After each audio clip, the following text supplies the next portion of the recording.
பிரச்சனை ஒரு சின்ன கல் மாதிரி. அதை கிட்ட வச்சு பார்த்தோன்னா பெருசாக தெரியும், தூரமாக வச்சு பார்த்தோன்னா சின்னதாக தெரியும். தூக்கி போட்டோன்னா அது நம்ம லைஃப்பில் இருக்கிறதே தெரியாது. இதுதான் சொல்ல வராங்க.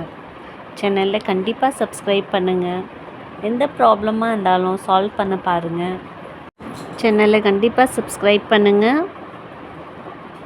உங்கள் மென்டல் பீஸ், மென்டல் ஹெல்த்தை ஹெல்த்தியாக வைங்க. உங்களுக்கு பிடிச்ச மாதிரி கண்டிப்பாக 24 ஹவர்ஸில் 1 hour உங்களுக்கு டைம் எடுங்க. சேனலை கண்டிப்பாக சப்ஸ்கிரைப் பண்ணுங்கள். Take care. Thank you.